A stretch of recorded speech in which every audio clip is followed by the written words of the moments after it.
The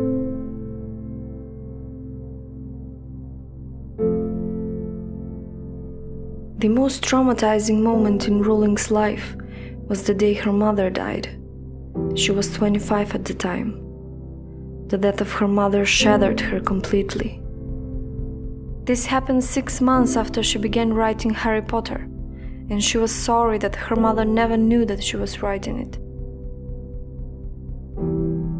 After the death of her mother, she moved to Portugal in 1992 and got married.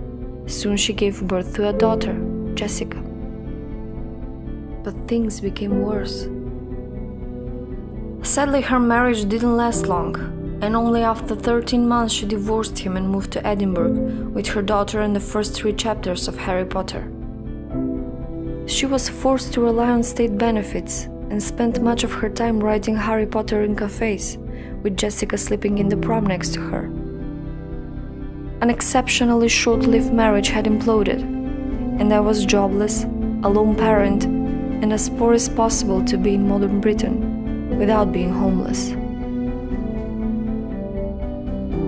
By every usual standard, I was the biggest failure I knew.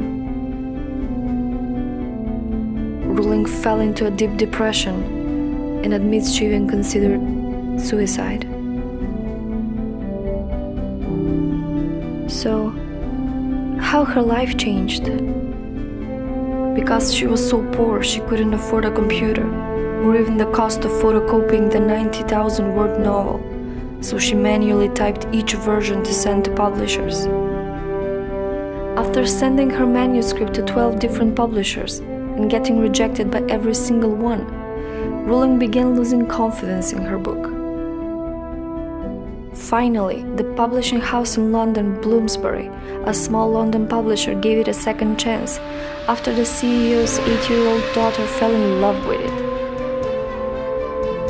Her books has since sold more than 450 million copies, won innumerable awards, been made into movies, and completely transformed Rowling's life. In 2011, Forbes estimated Rowling to be worth about $1 billion. She remains on its list of the world's most powerful celebrities and top-earning authors. J.K. Rowling went from being a jobless single mother to one of the best-selling authors of all time. But it didn't happen overnight. She faced rejections and constantly strived for success. She worked hard at her craft before anyone noticed her. If you have a dream or a passion and you just keep getting rejected or running into failure, don't let that stop you. If you're going through a tough time in your life, but working in something you really believe in, don't give up. Who knows, you might end up breaking records. So, what's your story?